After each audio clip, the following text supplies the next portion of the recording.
How's it going, guys? My name is Lynn Vale, or Colin Chambers. I've been producing for about 4 years now and have some mixing advice to hand you today in the form of compression. Now, compression is a technique commonly used in electronic music and any music for that matter. It is used for the process of limiting a sound based on telling the compressor what to do mathematically. Now, the best way to show how this is done is in FL, we have something called Fruity Limiter. Let me bring that up really quick. This is the best way to learn, is to learn visually. It's the easiest way because you can see exactly what the compressor is doing. So we are going to first solo this kick that we have here in this song that I've done. This is pretty much a complete track. I've yet to release it, but I'm going to use it as an example. We're going to use the drop because it's where the kick happens most common. Let's see right here. We'll just highlight this whole thing. So we have this kick. I might actually add this limiter and add a little bit of gain so we can hear it a little bit more.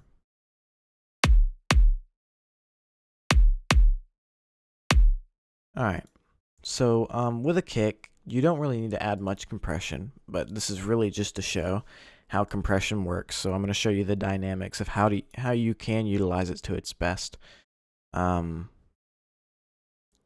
its best uses. So when we go over to our compression side of limiter, you can see in the bottom left we have a couple options. We can mess with gain after if we need to, but we have saturation is just kind of used for something else. We have threshold, which is our line that's moving right now. We have our knee, and we have our ratio. These are the three basic aspects of compression. There is some more for your own customization, but we'll just go through one each independently. So we have the threshold, which in the top left, if you can see, as we pull it down, it keeps going through the different negative decibels all the way until it hits -60 as the bottom. So the threshold is basically telling the compressor when the sound hits this threshold, and once it goes above this threshold, the compressor will kick in. So let's get a volume level of this kick that we're listening to.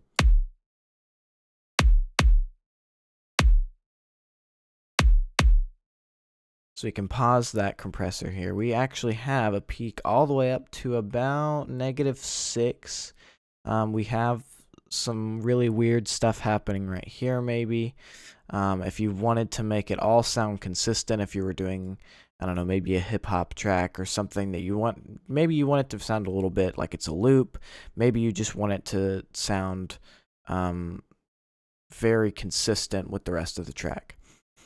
Well, now since we have this audio file, we can pull this threshold down, and we don't want to start it in the middle of the sound because it'll sound over-compressed if we do so. We want to get it near the top, so we have still some of that dynamic type of sound, but we still need to make it sound consistent in a way.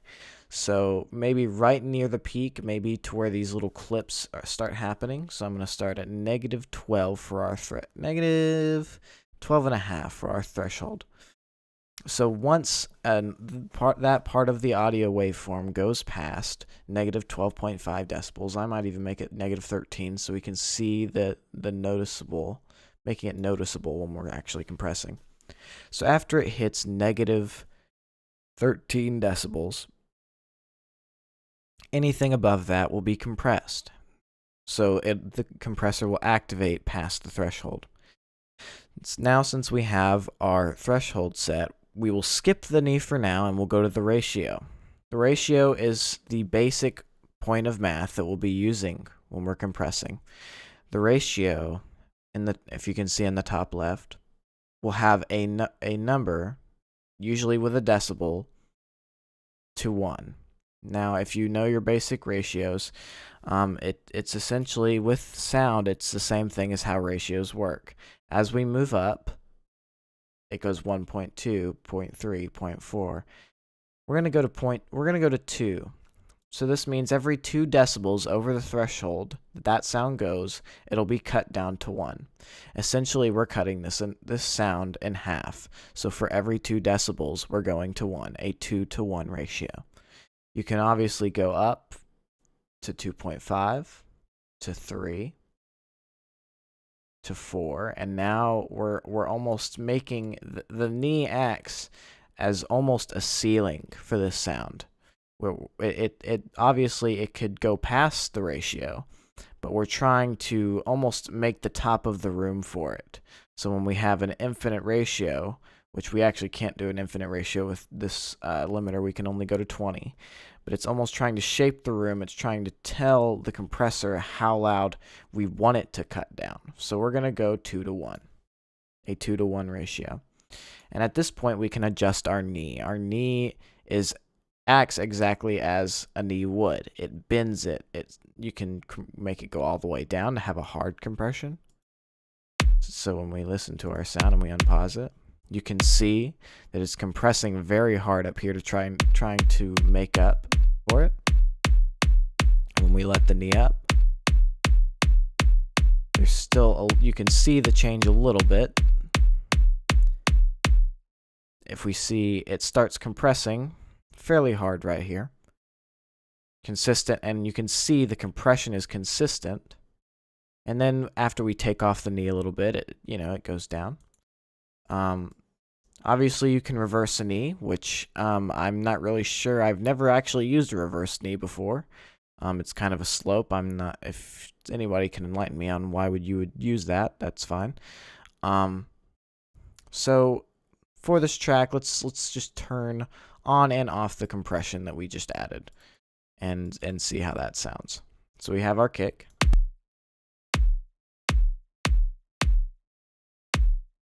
Let's wait till the kick is consistent enough for us to be able to tell.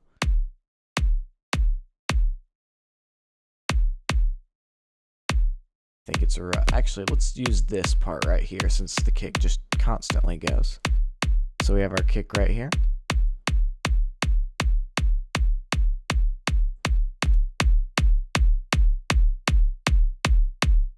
Wait, that's our master actually. Sorry about that.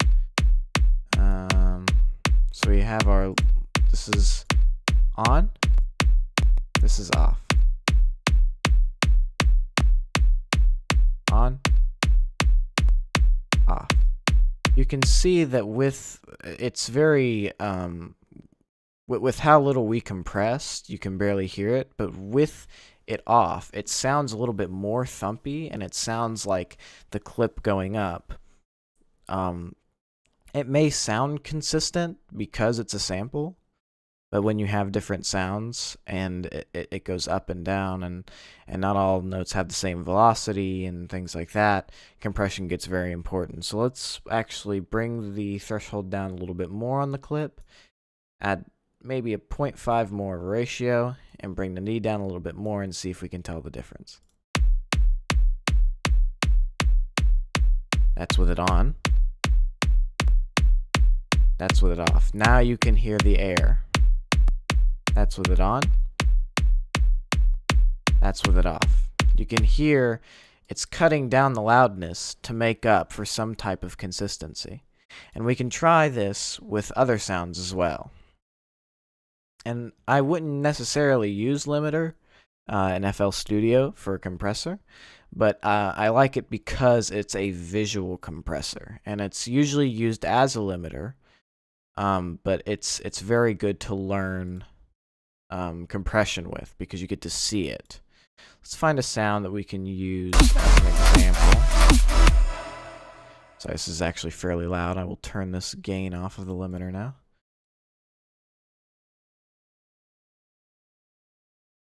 So let's find us a synth or something. There we go.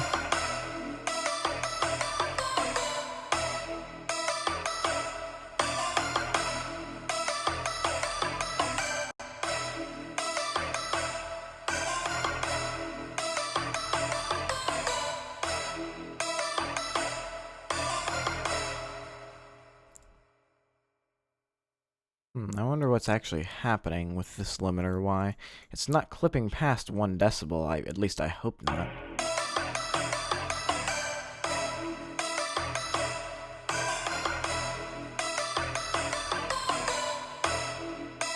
Oh, I guess it is. Okay, well.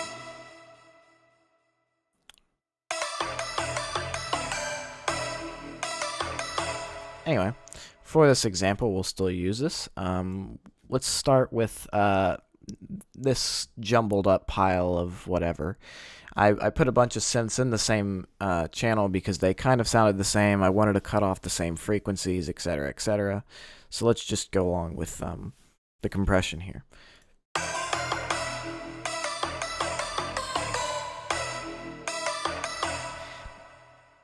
Now, as you can see with this, it's very sporadic. Everything is everywhere. It's just going insane. Let's get us an audio file really quick.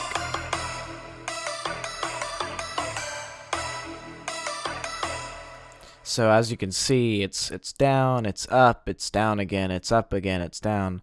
So the reason we need compression is because less of how the kick worked. Although you still can compress a kick, and you should in the situations that it will be needed. But things like this call for compression. So this sound is very loud, but as you can see, when it gets to here, when it gets to the sound is not as full and we're seeing peaks, is where we need to see compression. So right when about 4.5, maybe even 3.5 decibels, not to overdo it, 3.8, the compressor will kick in. We will limit this at the beginning, 2.5, even though that seems fairly harsh. We need to get that consistency. We'll bring this knee down. And now I'm going to come over to the second part that I was talking about earlier with the customization. You have attack, release, and sustain. Your attack of your compressor will tell you how long it'll take for that compressor to kick in. For here, we don't want it to kick instantly because that compressor might sound really annoying for it to just go up and down, kicking on instantly. So we're going to give it some time, maybe a millisecond or so. The release is how long it takes for the compressor to stop. So we can, play with that. This is a very long release in my opinion, so I'm going to pull it down maybe about 100. What's the 240? I'll bring it down to 140 instead, 100 milliseconds. There is a curve in the FL Studio limiter. I haven't really messed with it much, but if you can experiment with that as well. And the sustain, I'll make this a quicker sustain than usual just because it's a synth that is poppy. So now when we play it,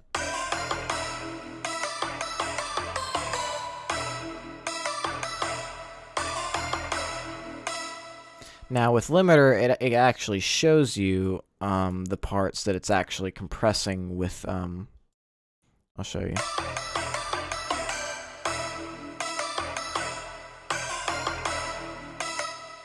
So with these purple parts up here, you can see that's where it's compressing, and it's dipping down every time you see these small little triangles. And that's where the amount of decibels comes in. Come on, every time I move it,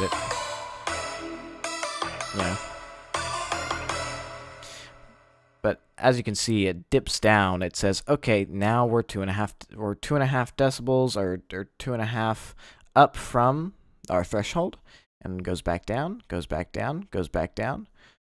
So although it won't be as consistent as you think it is with the math, because it is about 2.5 maybe. It all depends on how your threshold is. If you make your threshold lower, it will compress harder off of that 2-to-1 ratio, as you can see.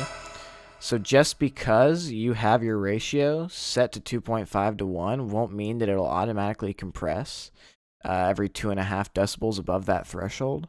You just have to test, because it's really where your threshold is set and where the peak of the sound is. So you really have to experiment a lot with compression, and you're not going to get it every first time on when you're mixing. You will have to come back to it, readjust the volume of the sound, readjust the velocities, then go back and compress again. It's all an experiment phase, along with the math, how your audio peaks are working, And you do compress before you EQ, and that is a misconception, because you need to figure out the complete sound, the complete volume, the decibels, everything, how the compression is going to make it sound before you EQ.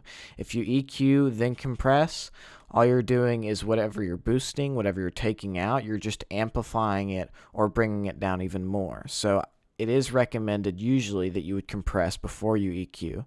And it's fine if you need to EQ then compress in certain instances, such as the kick, for example. The kick, usually I compress before I EQ my kick, but if it's a kick that's very clean, that doesn't have a lot of bassy frequencies, and you're not really doing much EQ-wise, you're just cutting off sub-frequencies, things that you're not touching most frequencies on, you can EQ before you compress, just because you don't want sub-frequencies amplified and then cut out, because it makes it harder for a linear phase EQ to do that. So we're just going to keep messing with this and then, until it sounds not natural, because electronic music doesn't really need to sound natural, but until we get the sound that we want.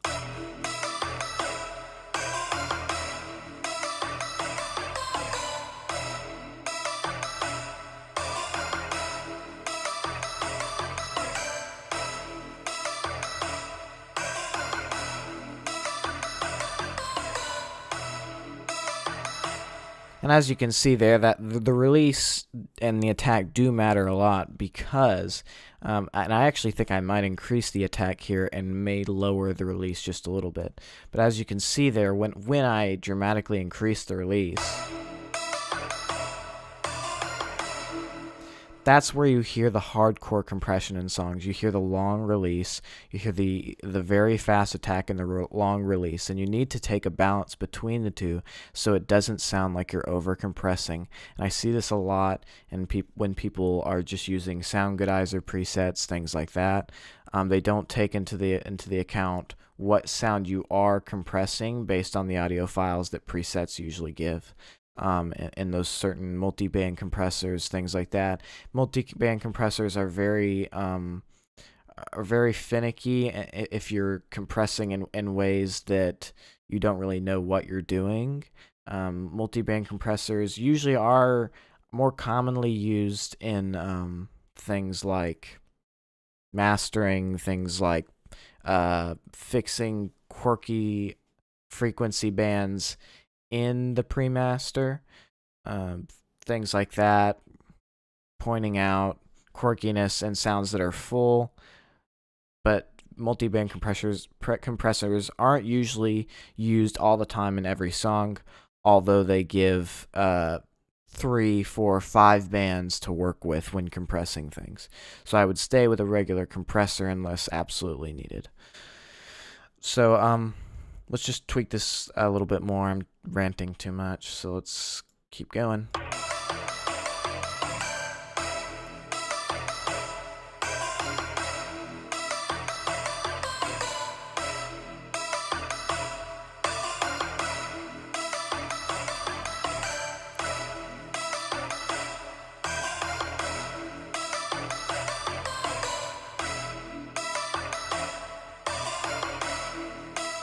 Alright, so we're going to play this sound with and without the limiter. So let's hear it. This is without the limiter.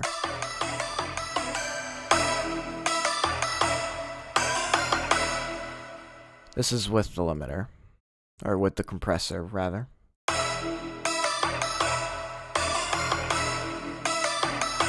Without. With it.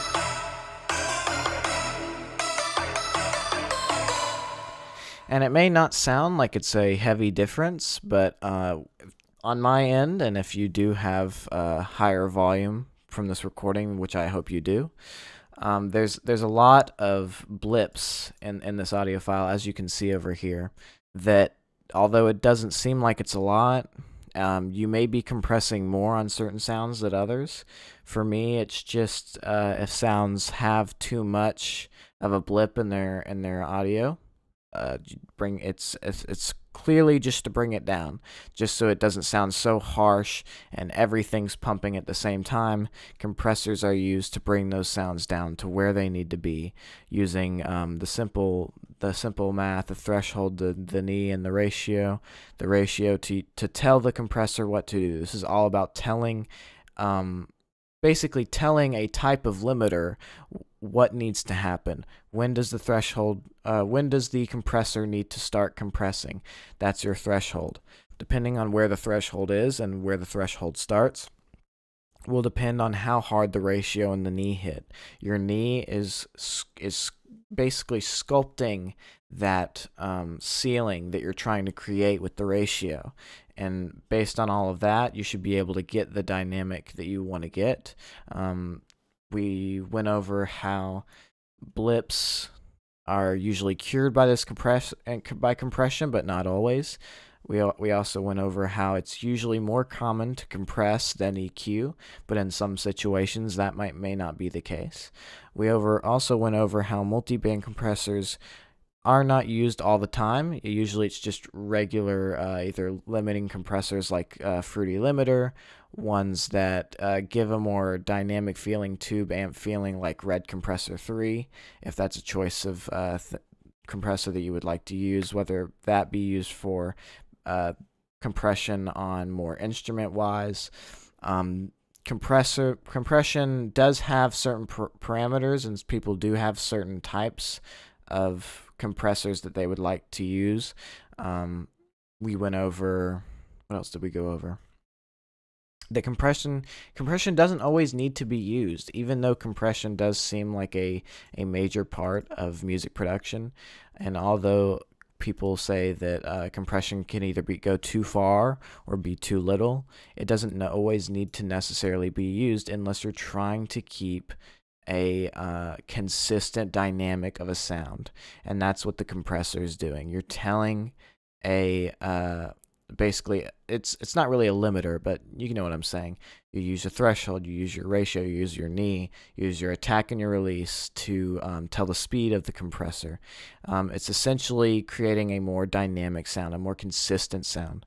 So I hope this tutorial helped a lot. I didn't mean it for it to go this long. I kept repeating myself over and over.